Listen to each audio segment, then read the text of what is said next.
Hey, everybody, welcome. It's another glorious day in western Montana. It is Tuesday. It's got beautiful sunshine in western Montana. That's John King over there. Good morning, John. Good morning, Peter. And we are also blessed to have with us today constitutional scholar Rob Natelson from the Independence Institute in Colorado. Rob is well-renowned here in Missoula. He used to be a professor at the University of Montana, where they threw him in a dungeon. His own room in the basement. Yeah, it was great. But outside of Missoula, the original cobwebs are still there. Outside of Missoula, he's well respected. He's been cited many times at the U.S. Supreme Court, and his work has been used by jurists all over the country. He is also the author of a great handbook to the Constitution, which is the original Constitution, what it actually said and meant, which I believe is on its third printing run now. So you can check that out. I'm third edition. The third edition now. And I'll be posting a link to that. You can check that out on our website. But I understand, Rob, that you're not the only author in the house. Well, that's true. My wife, Betty, who is known to many members of your audience, has published a very short book. It's a novella, really. It's a fictionalized account of the biblical heroine Deborah. Oh, cool. Deborah was actually a judge of Israel, meaning she was a magistrate of Israel. Surprising to those who don't know that there were also women magistrates in ancient times. And it tells the exciting story of how Deborah and her general Barak helped to turn back a Canaanite leader who was terrorizing Israel. It actually has a little bit of a modern twist. A Barak that's good at fighting terror. Sounds great to me. That would be a nice change. We confuse Baraks here. This particular Barak was a Canaanite commander who, as I said, was basically terrorizing Israel, and he was defeated by Deborah's forces. Awesome. So now, Rob, I know you've been hard at work. You always are. You have lots of different topics that you're juggling between, and I thought I'd give this first kind of 30 Actually, I need to correct that. I'm sorry. Barak was actually the name of Deborah's commander. Yeah. The evil guy was a fellow by the name of Sisera. Okay. So, but you need to read the book to find out how it turns out, or you can read the relevant portion in Judges of the Bible. Very cool. Now, I wanted to give this first bit here to kind of let you expound on some of your more scholarly work. If you have a chance and can open up on some of the issues you've been writing about on your blog. By the way, Rob has a great blog you can go check out. It's i2i.org, and then he runs the Constitution section on that.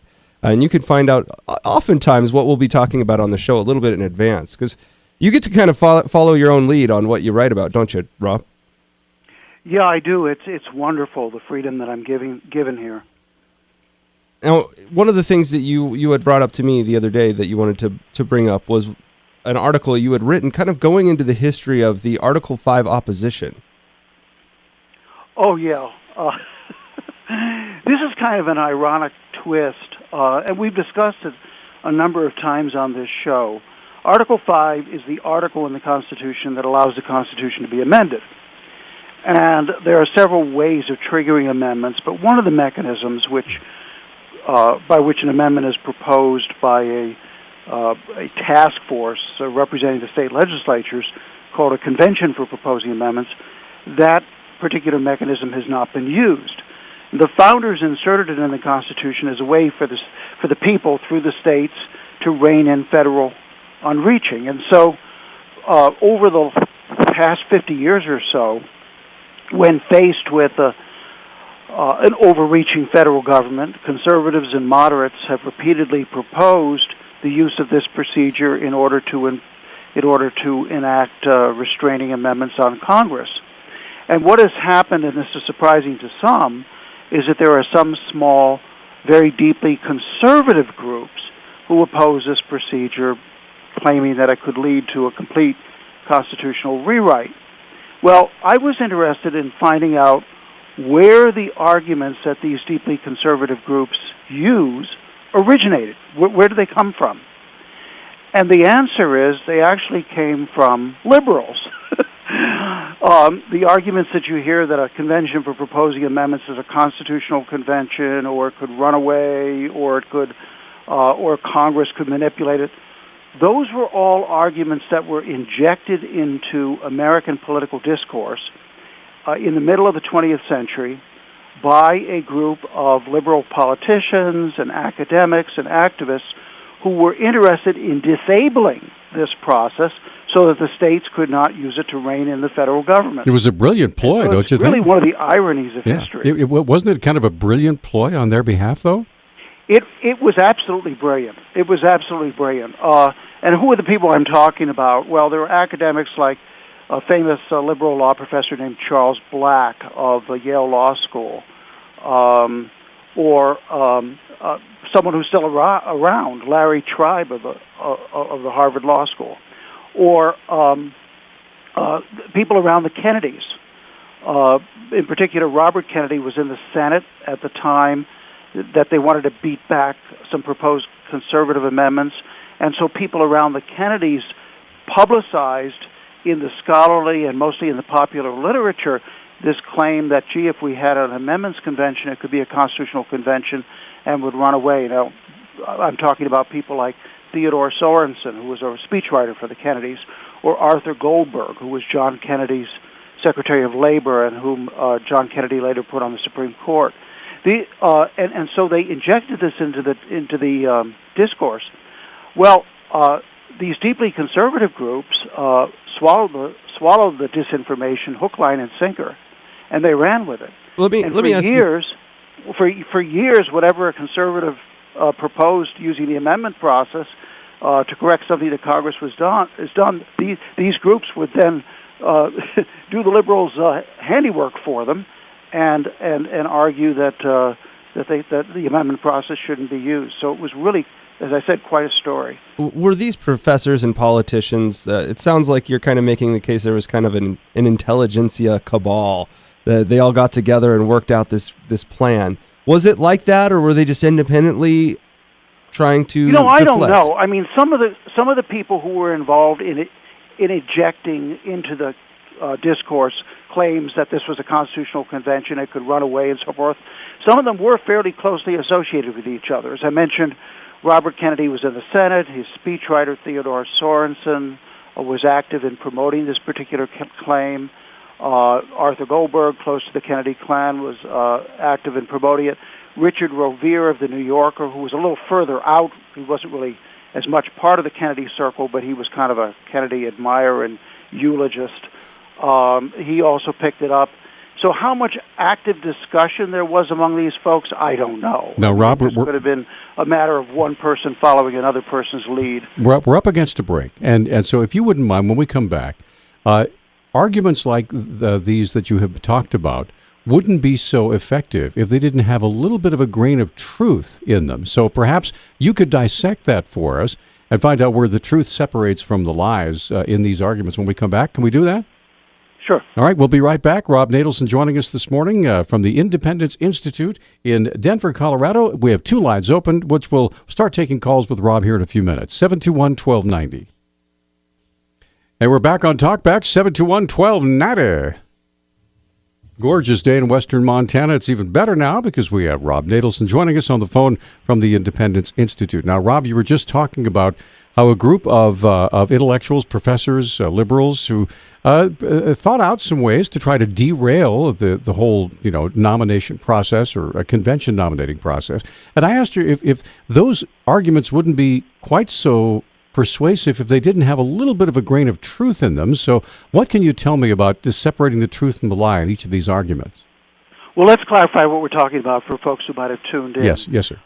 We have talked about it on this show. The founders put in the Constitution a provision whereby state legislatures could send representatives to a meeting called a convention for proposing amendments, and then they could propose amendments to the Constitution for consideration by the states themselves. And conservatives in the past have, and throughout the 20th century, proposed using this process for various ways to rein in federal overreaching.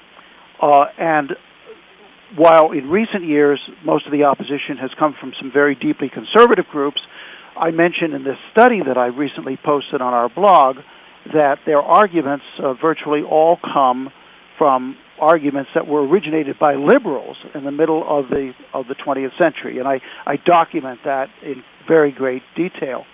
Now, as to the claim as to what truth there might be in these arguments, the answer, frankly, is virtually none.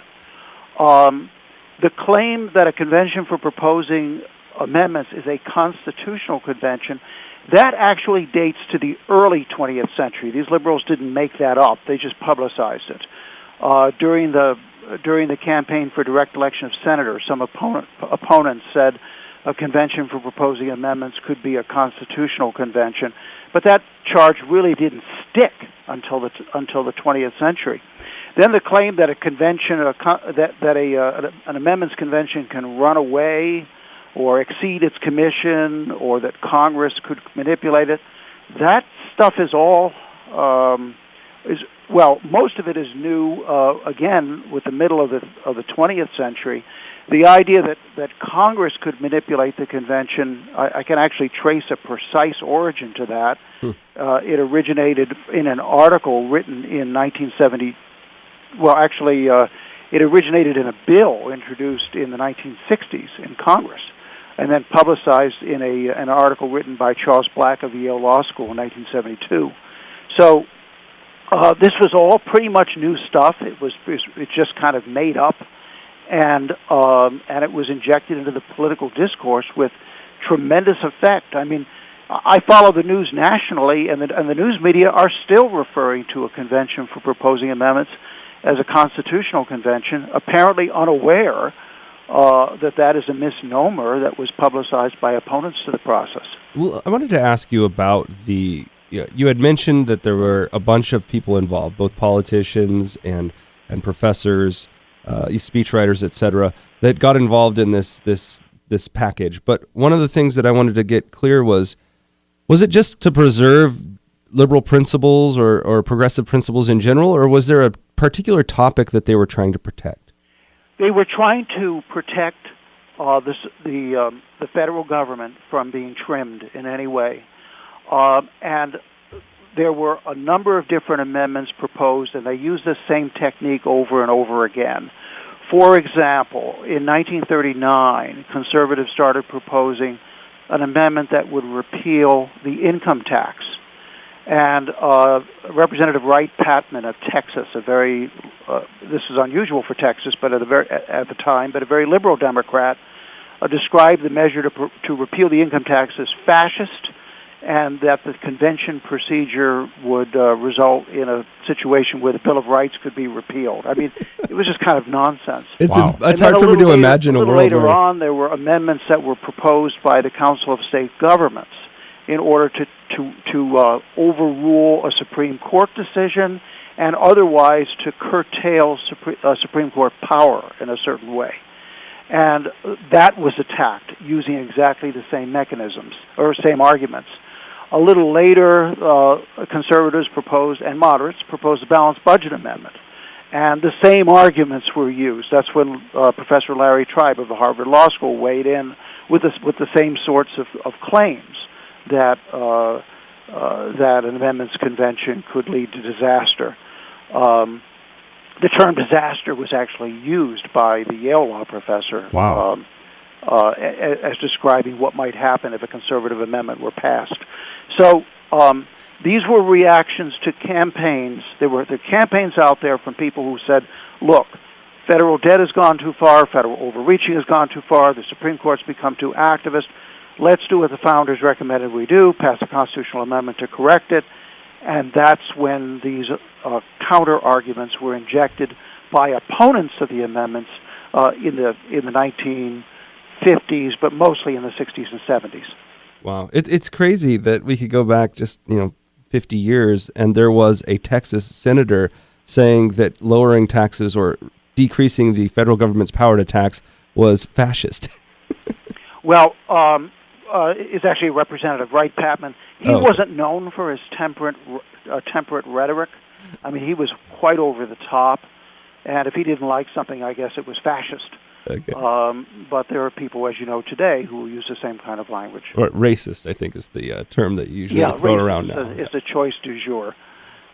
Wow, crazy. So now, when it comes to today, did you find out how these groups seized on the messaging from the cabal? I guess is what I'm calling this group of intelligentsia. I mean, how did the conservative groups latch onto these arguments? That's a very good question that's never really been answered. I do notice that some of these conservative groups, the John Birch Society is an example, when a few years ago when they documented their claims that an amendments convention was a constitutional convention and could rewrite the Constitution, they would list for support writings by this liberal group.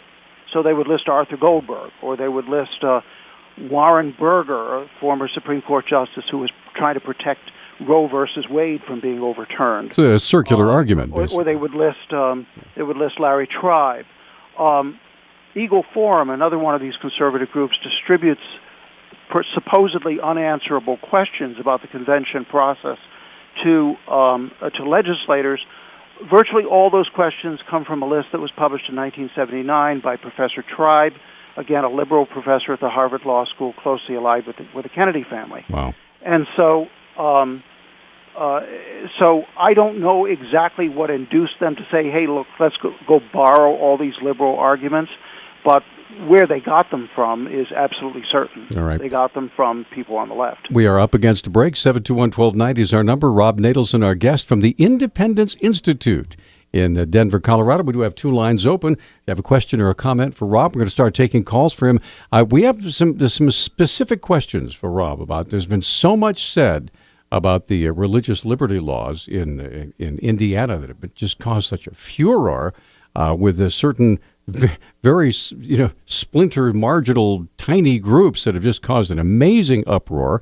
We'll get details on all that. We'll talk with Rob about it from a constitutional standpoint in a moment. Talk back, continuing now. We got about 2.5 minutes in this segment before we have to take our hard break at the top of the hour. Joining us from Denver, Colorado, Rob Natelson from the Independence Institute. And one of the things that I had asked Rob specifically to talk about, maybe we'll just kind of set up the conversation now, is the issue of Religious Freedom and Restoration Acts, just in general. We have one federally, many states have them, but it became a huge kerfluffle over with Indiana, in right? Indiana, right? And also in that same week, just a few days before Montana's Congress, the state Congress, decided to turn over and not put into place one of these RFRA acts. Idaho has one just next door to us here. There's many. I think there's 15 or 16 states that have them. And I was kind of enthralled when I was watching, I think it was a CBS kind of news or I don't remember the station, but Penn Jillette was on. And I like Penn because I kind of know where he comes from usually. And he gets on there. He's one of the magicians, right? Well, yeah, but he's pretty famous for being... By the way, Penn Jillette is the featured speaker at the Independence Institute's Founders Day night on Thursday. Yeah, he's a famous libertarian commentator. He if you ever watch his show, Bull, you follow the stuff that comes out of the back of the bull. Not exactly my taste. Yeah. We are sponsoring him if any of our listeners happen to be in Denver on Thursday night at the Founders Day dinner for the Independence Institute. Anyway, I was surprised he had such a hard time making up his mind on whether these Religious Freedom and Restoration Act ideas or laws were a good idea or not. And so I was like, well, if someone that shoots that straight on stuff usually has this much difficulty, I thought it would be a good one to challenge Rob with. Are these laws a good idea or a bad idea? We have less than a minute, Rob. So Penn is a strong atheist, and he's actually not just an atheist; he's anti-religion. So I'm not going to really adopt his his point of view since I'm not an atheist and I'm not anti-religious. I see this whole current controversy as rather a cynical political ploy by people on the left side of the spectrum. These laws originated, when these laws originated, they were originated because of a perception that more politically correct religions might be disadvantaged. All right, and with that, we have. I'm sorry, Rob. We have to hold. We're like right up against our hard break. We're gonna jump into this in the 9 o'clock hour. So stay with us. We'll be right back. And we are back. It's Tuesday, glorious sunshine. John King over there. I'm Peter Christian. Joining us on the phone, Rob Natelson from the Independence Institute. We got rolling here, and I had to rudely cut you off, Rob. I apologize. But if you could just kind of maybe pick up where you left off and begin that discussion again about the religious freedom laws. Yeah, what I was saying was that I thought that the current furor about state religious freedom laws was kind of a political maneuver, I would say a cynical political maneuver by the left, because they formally supported these laws. And the difference is now the laws, they recognize that the laws can protect conservative religious people, especially religious Christians and conservative Christians. And when they initially supported them, they were seen as ways to protect more politically correct religions. Now, here's the background. In 1990, the U.S. Supreme Court decided a case called Employment Division versus Smith. And what the Smith case said was that the state of Oregon could fire somebody for using peyote, because peyote was an illegal drug, even though the person being fired, and by the way, he was a drug counselor, even though the person being fired used it as part of an American Indian religious ceremony. And people were outraged by that, because that meant that the government could, through drug laws and other kinds of laws, significantly influence or impact or prejudice someone's political practices. Now, this should not have been big news. I mean, way back in the 19th century, the Supreme Court said that polygamy could be made out illegal, even though at that time it was mandated by the religion of the Mormon Church.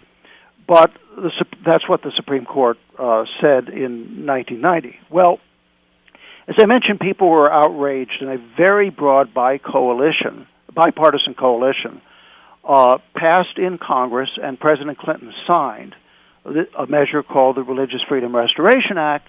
And what it did is it adopted a different test for governmental regulations that reduced religious freedom. It required those regulations to meet a higher standard.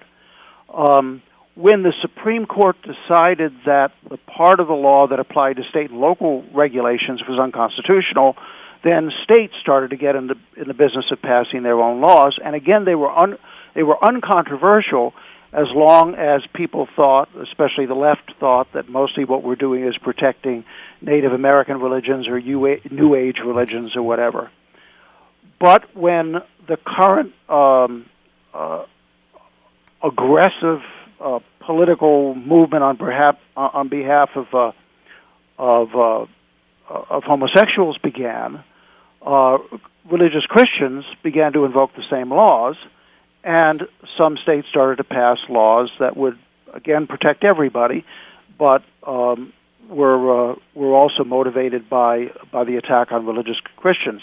That's when the left moved to the other side of the spectrum, because conservative Christians are not part of their constituency. So, just to summarize very quickly, back when it was about protecting kind of politically correct religions, everybody joined forces, including conservatives. But when it became about protecting conservative Christians, then the left was no longer interested. Yeah, and I think it's important to note here how many donkey hooves are on this legislation. The 1993 legislation, it went into Congress, was introduced by Chuck Schumer. It went into the Senate, introduced by Ted Kennedy. Last week or so, we played the ceremonial speech that President Clinton gave, honoring and hallowing the sacred document into law. This may be it. Would you like to hear it? Well, again, that supports my point. From the standpoint of the left, this is purely political convenience. Look, the people who make up a decisive portion of the progressives or the left today, these are not your granddaddy's liberals, okay? Back in your granddaddy's time, a liberal was a guy who might be tone deaf about economic liberties, but at least he defended civil liberties. That's not true today. These, a disturbing number of people in our country are interested in promoting freedom only as a stepping stone to eliminating the freedom of other people. And that's really what's going on here. It's a very, very disturbing development, and ultimately it's threatening to our way of life, because when you've got a substantial portion of the population that doesn't understand what freedom means, running a free country becomes a lot more difficult. Okay, we have a quick question on Facebook, and then we have a caller we'll go to right after that. So Katie on Facebook wants to know, she asks, aren't these religious freedom laws a reaction to the notion of government compelling expression? No, they were a reaction to government laws that infringed political. They were a reaction to government laws that infringed religious expression. In other words, that they were passed because of fear that government was going to interfere with religious expression. However, what's going on now is that in some states, anyway, government is not just prohibiting religious expression; they are compelling expression which religious people may find abhorrent. A great example is the baker here in Colorado, in Littleton, Colorado, who said, "Look, I will serve gay and lesbian folks, even though their conduct goes against my religion.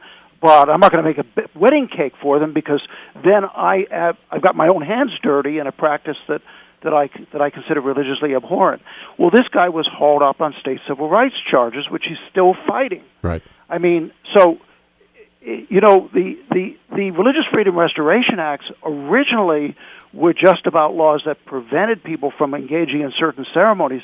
We've got a much more serious situation today. We've got a situation where we've got government forcing compelling people to do things that are against their religion, and then punishing them if they don't. And punishing them if they don't. This goes back. My wife pointed out this morning. In the Roman Empire, you were expected to drop libations, drop little bits of wine at the statue of the emperor. That was considered like the Pledge of Allegiance. Christians wouldn't do that, and that's why they were fed to the lions. Okay? I mean, that's the road we're headed down. I mean, we might not use lions, we might use some other kind of punishment, but we are now forcing people to engage in activities that they find religiously repugnant at the risk of being punished by the state. Okay. Now we're up against. This is new. This is, I think, new territory for America. Okay, we're up against a break. Rob Natelson joining us. Christine and Alan both want to weigh in. And of course, we have our Facebook comments as well. We're going to come right back. I'm really glad we're talking about this, because we haven't had a chance to since this all broke a week or so ago. We'll be right back. Hey, it's Talk Back, rocking right along on this beautiful Tuesday, April the 7th. Peter Christian, John King, and of course, our good friend Rob Natelson joining us from the Independence Institute. Let's get right to the phones. Christine's been waiting a long time. Christine, thanks for holding. You're on Talk Back. Go ahead. Hi. Well, I have a very interesting take on this, because I am a libertarian, and I'm also a devout Christian, and I'm a small business owner. And I actually have an interesting fix to the whole problem that doesn't involve religion or homosexuality. Go for it. I think we need to just pass a law that clearly defines what exactly public service is. Because of what we're seeing in this situation is not somebody going into a restaurant and refusing to get a menu and be seated. What we're seeing is contract or commissioned labor. So you're coming in and you're special ordering something, and you should not have a right to a custom order to somebody's actual labor under any reason. They should just be able to say, no, I don't want to make that. Well, because it's not over-the-counter purchase. You're commissioning special labor. Yeah. Well, Christine, I think that kind of discussion would be helpful. Here are some additional thoughts on it. What it also is involuntary servitude. That's what I'm talking about. Yeah, which was supposedly banned by the 13th Amendment, forcing people to do labor for others. It's a loose definition of involuntary servitude, but it fits the same general category. The other thing that you may be interested in thinking about is what really is the role of the civil rights law supposed to be about? when the civil rights laws were passed, they were very... Okay, let me back up. The word to discriminate just means to choose. Obviously, if you can't choose your life, if you can't choose what you're going to do in life, you're not free. So what was it that the civil rights laws were designed to do? They were designed to reduce freedom in a very, or reduce discrimination in a very narrow, targeted sense against groups that had immutable characteristics like race. That these groups had nothing. It had nothing to do with your conduct that had been historically discriminated against. Okay.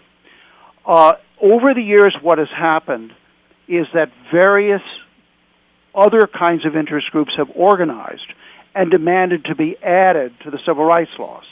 So the disabled are a good example, and I'm not going to make a judgment about whether this was good or bad. I think it was probably good, but they got together their own lobby, and they said, well, add us to the civil rights laws. That's where the ADA came from. And then advocates right. for single people began to do the same thing. Well, add marital status to the civil rights laws.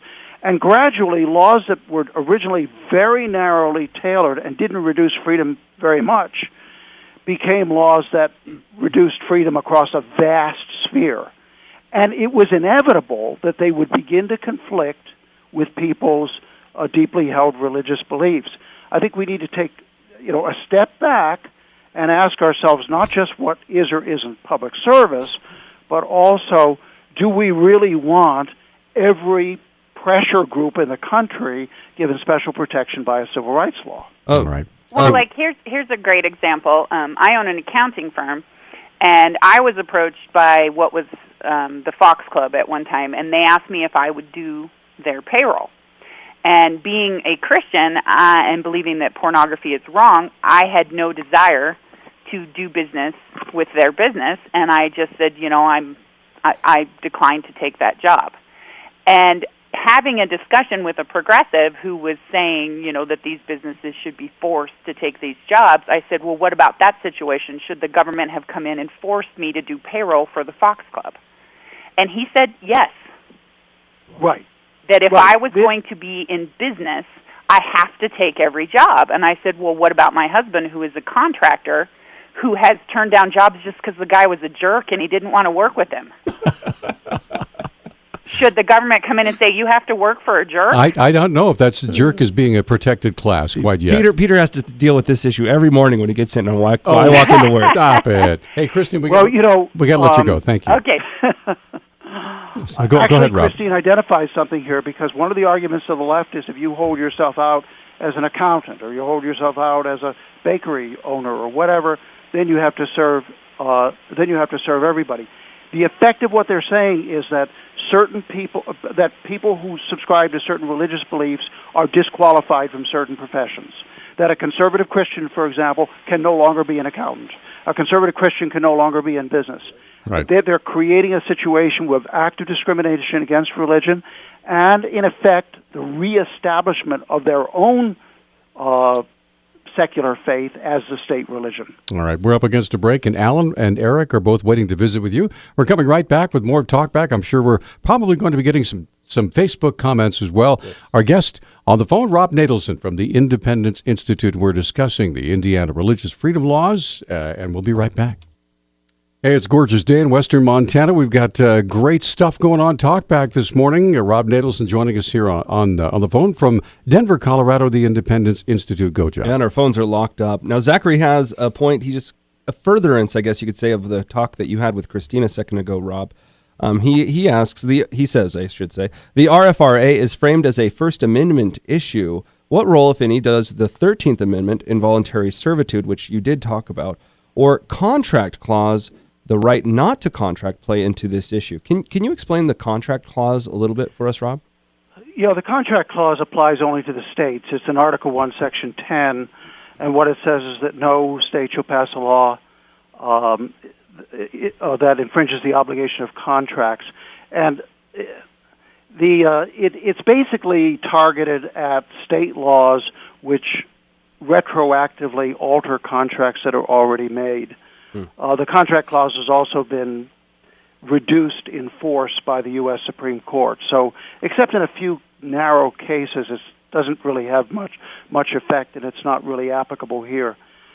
The 13th Amendment, to be truthful, the term involuntary servitude refers to formal indentured servitude. However, the general policy of the 13th Amendment, and living Constitution people should appreciate this, the basic policy of the 13th Amendment is that people shouldn't be forced to work for other private parties for whom they don't want to work.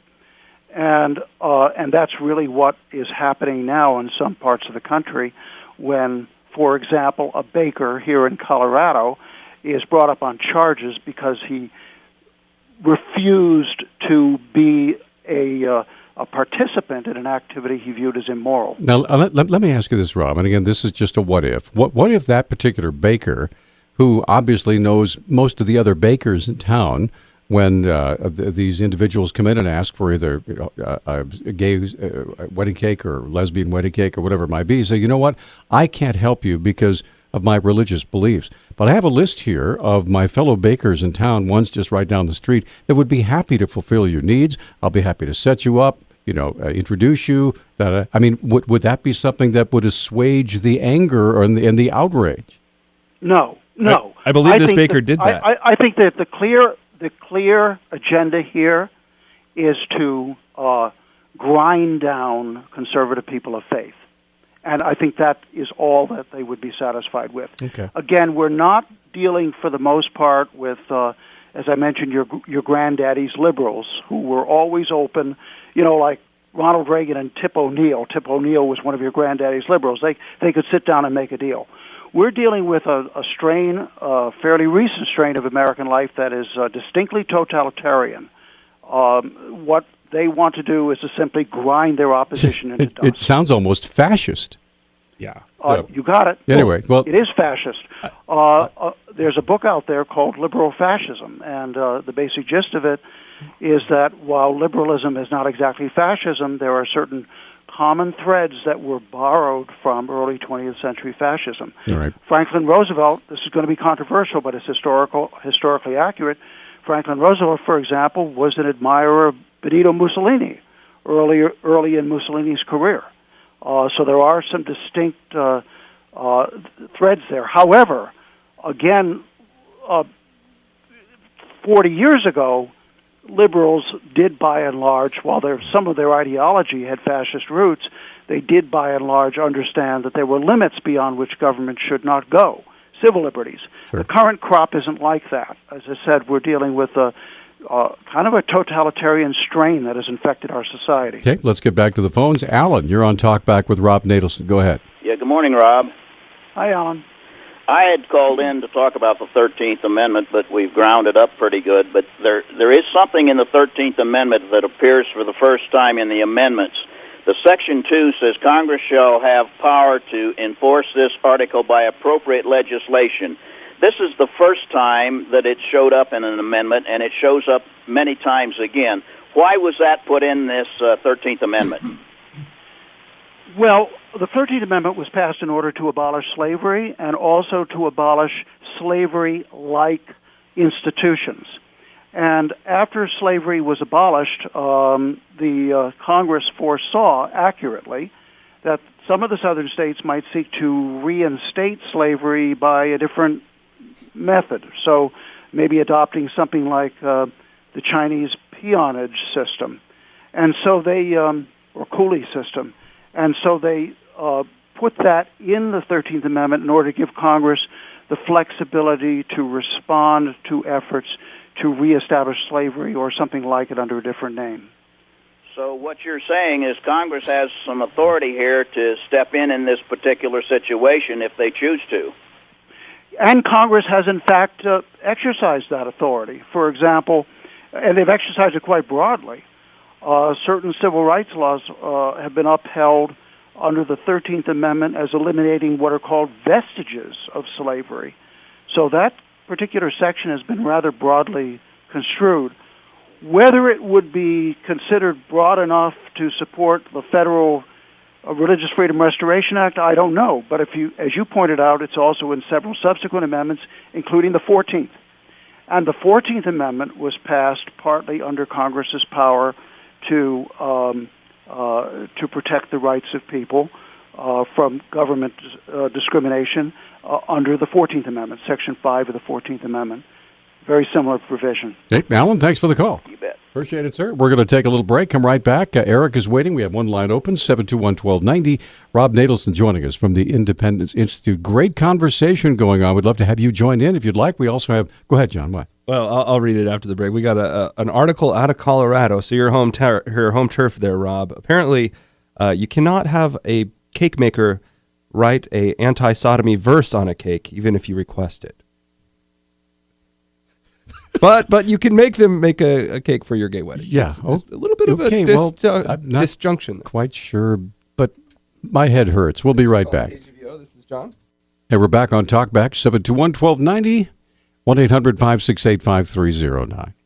That's John King. I'm Peter Christian, and joining us on the phone from the Independence Institute is Rob Natelson. Go ahead. This is an interesting story that Doc posted on our Facebook page, and since Rob's a Coloradian now, I thought it'd be interesting to read it for him. So the title of the piece is Colorado's Reverse Discrimination, Yes to Gay Marriage, No to Bible Verses.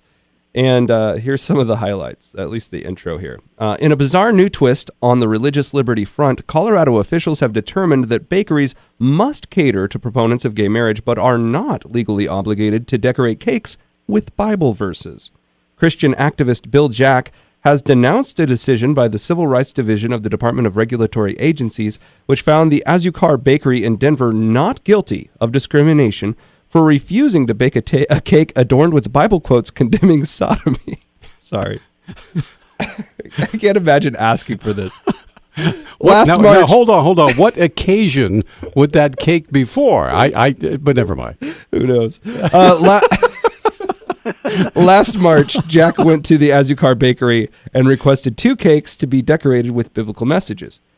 Quote, I requested 2 cakes, each in the shape of an open Bible. On the first cake, I requested on one page, God hates sin, Psalm 45:7. And on the other facing page, homosexuality is a detestable sin, Leviticus 18:22, Jack said. Jack also said, on the second cake, I requested on one page, God loves sinners, and on the facing page, while we were yet sinners, Christ died for us, Romans 5:8. I also requested a decoration of 2 groomsmen holding hands with a cross in the background with a Ghostbusters symbol over it to illustrate that such a union is unacceptable biblically. Well, okay, first we need to clear up, okay? Leviticus doesn't say that homosexuality is a sin. Leviticus says that a man lying with a man is a sin. In other words, is an abomination. It's not the status. It's the act. Right. Okay. Yeah. And that's one of the things that distinguishes these issues from some of the traditional civil rights laws. I mean, the civil rights laws were passed because people, simply by reason of having been born in a particular ethnic group, were denied service. That's not really in the same category as denying service to somebody whose acts you find detestable because you don't want to participate in those acts. I mean, there really is a difference here. The other observation I have is that many years ago there was a concept which is called the liberal ratchet. Okay. In the view of people on the left, you can ratchet to the left, but you can never ratchet the other way. And this particular Colorado decision is a good example. You can be forced to serve people who want to celebrate a same-sex marriage, but you can't be forced to serve somebody who wants to put a Bible verse on the cake. That illustrates, to the point of absurdity, what happens when you get the state involved in these sorts of issues. I think this is a great opportunity for a thought experiment for everybody out there. Everybody out there, no matter what ideology you have, there is an ox to be gored if you think about this issue just a little bit longer than most people have. Now, the context for this has always been portrayed as just one between Christians and individuals that want to support gay marriage or have a homosexual union or something like that. But there are hundreds of other examples that you could come up with if you just think about it for 10 minutes of how absurd it is for the government to force a business or an individual or a corporation or whatever it happens to be to perform an act. And if you want to stick with the theme of cake baking, I think that that's fine. Just imagine for a moment that there's an African-American cake maker in your town. The Ku Klux Klan rolls into town and wants a cake made for their rally that they're going to have the next day. A sheet cake, so to Now, speak. Should this woman be forced to make the sheet? Sorry, he just got it. John, if I could, I want to differ with you in one respect. Go ahead. There are certain businesses traditionally called natural monopolies, or that have been granted monopolies by the state on the condition that they serve everybody. A traditional example is the common carrier. You know, if you've only got one train company connecting two cities, and the state protects that monopoly, then it's reasonable to require, in exchange for that monopoly position, that the train service serve everybody. But that certainly doesn't describe bakers, right? No, it certainly doesn't. Where you've got fierce competition. It doesn't describe the overwhelming number of businesses. Right. If somebody wants to be a jerk and say, I'm not going to serve you because I don't, you have smelly feet or whatever, the advantage is you can go, down the street and go to another sheet cake go maker. to another provider. Yeah. I tell you what, I want to get Eric. Eric's been waiting a long time. Eric, want to get your call on before the break. Go ahead. Oh, thanks. I would just look at Genesis 3:15, where God is telling Satan, I will put enmity between you and the woman and between her seed and your seed. That seed of the woman is Christ himself. And Satan will use his instruments, the government, to persecute God's people. And I commend you, Rob, for seeing the tyranny, but I have to question, like Patrick Henry, who was able to see during the Constitutional Convention the seeds of tyranny in that. The seeds of tyranny have been planted long ago, and we're reaping the crop today. One of the seeds is a central bank. Another of the seeds, this tyranny has to come at the hands of somebody. One doctrine today is called officer safety, and that's one of the seeds that they use to reap abuses of the general public. But these seeds have been planted long ago, and I'd like you to comment on that. Hey, Thanks. Thanks for the call, and we'll have him do that when we come back from the break. Marilyn is on the line. We have one line open for you. It's 721-1290. We're coming right back. This is Talk Back, and it's Tuesday, and Rob Natelson joining us on the telephone from the Independence Institute. Now, Eric made a bunch of statements, and he asked you to comment on them, about the various tyrannies that... much of his statements was really dealt with matters of theology. This isn't a show on theology, and I don't have any particular expertise in theology. As a matter of history, though, he did cite Patrick Henry, who had been appointed a delegate to the Constitutional Convention and didn't go because he said he smelled a rat, and then he vigorously opposed the Constitution as potentially laying a seed of tyranny. I think Patrick Henry was wrong about that, and the reason I say that is that if the Constitution had not been adopted and we had continued under the Articles, or the individual states had remained independent or become independent, then you would have had power concentrated in one government in each state. All power would have been in Virginia, all power would have been in Richmond, Virginia, or all power would have been in Annapolis, Maryland, or wherever. What the Constitution did, and this lasted for a good long time, is a divided power between the federal government and the states. And I think that's been an active value in preserving liberty. I think if we had continued under the Articles, you would have had concentrated power in each state capital, and you might very well have had constant war among the American states, much of like what has happened in Europe. Okay, we have a Facebook comment. A couple quick Facebook comments. First one's from Matt. He says, what I hate about these anti-discrimination laws is that they restrict freedoms to discriminate, to wit, Missoula's anti-gay hiring statute. If I want to open Matt's Guns and Bibles, selling guns and Bibles, I shouldn't have to hire an openly homosexual and effeminate acting man, as he wouldn't fit my store's zeitgeist. Such a hire would, in fact, be detrimental to my business model. How successful said business model would be is debatable, though, but that would be determined by the market, not some bureaucrat or some activist judge. Gloria has a good question for you, Rob.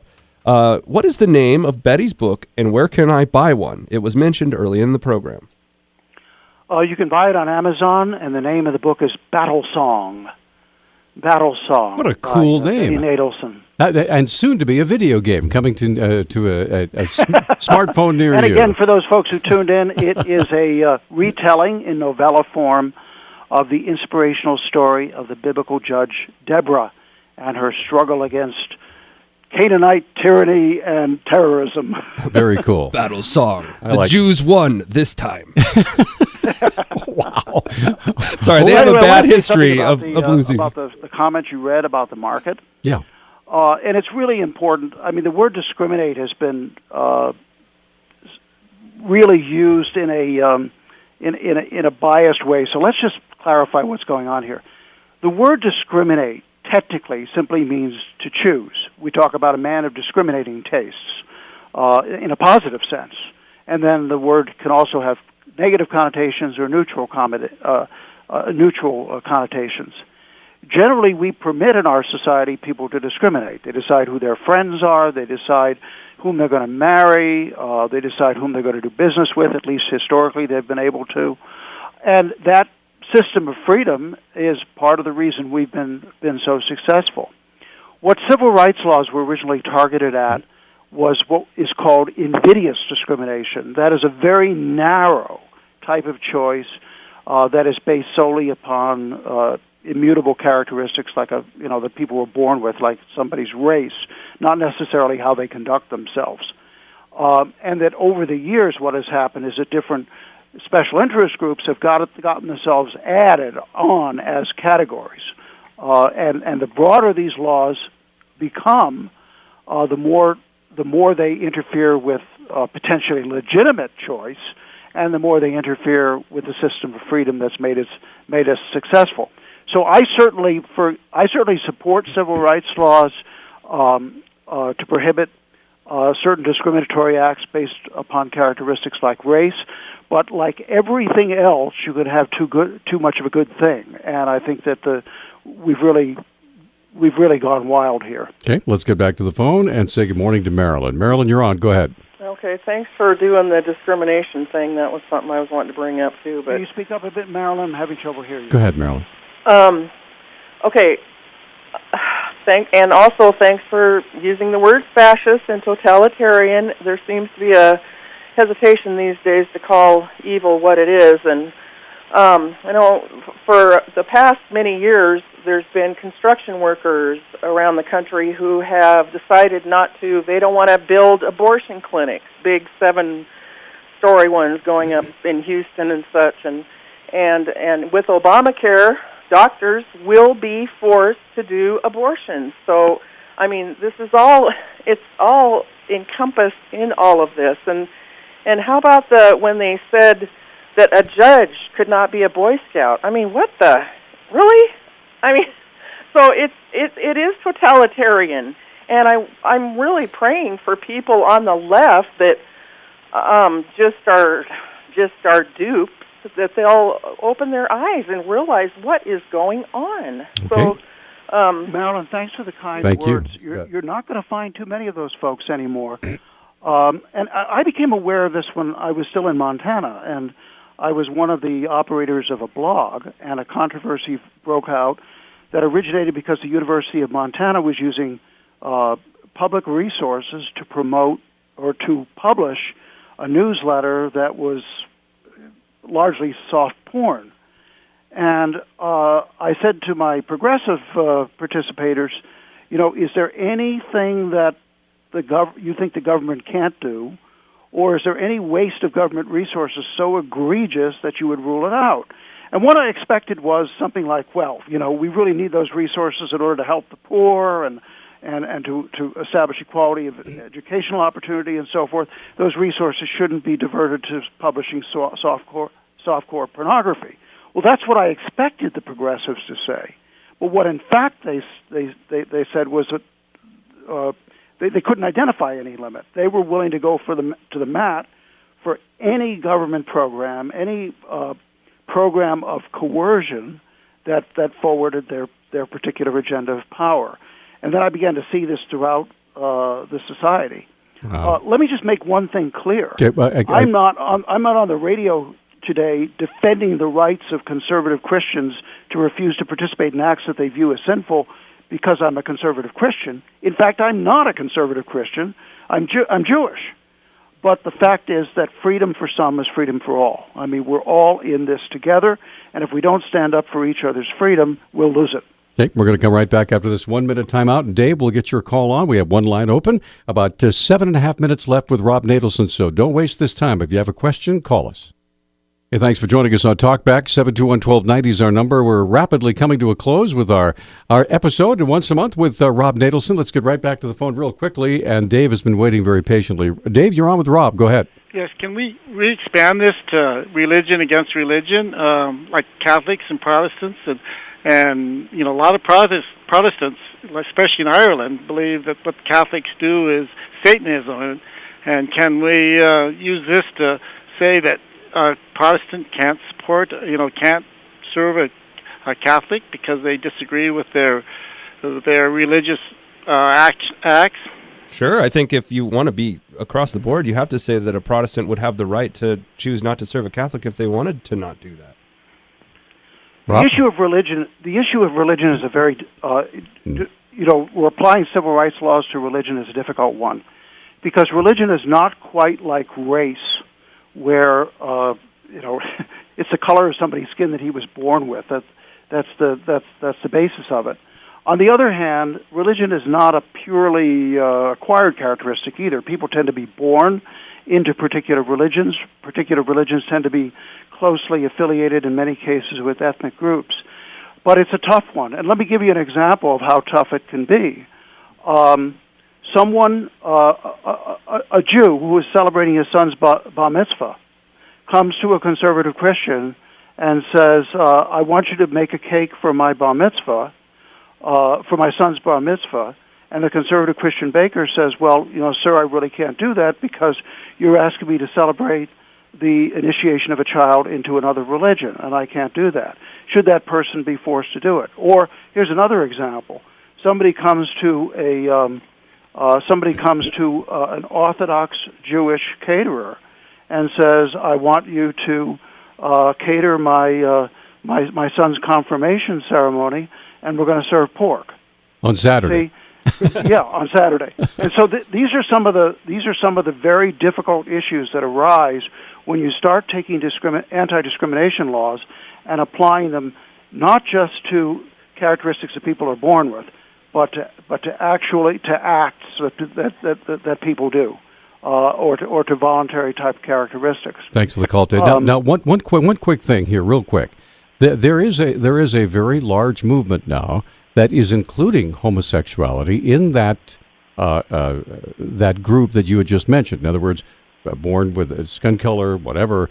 Many in the scientific community say, well, there's the gene that says you are what you are, and so you have no choice in the matter. So does that automatically enter gays and lesbians into that protected class? No, I don't think it automatically answers. In the first place, a gay gene, my understanding, has not been uncovered, and the extent to which it's inborn or acquired remains very controversial.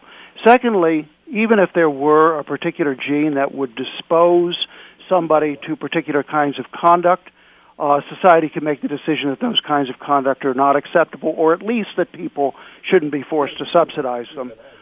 For example, there are certain ethnic groups that are more disposed to alcoholism than other ethnic groups. I realize that's a controversial analogy to make, but it also happens to be a true one.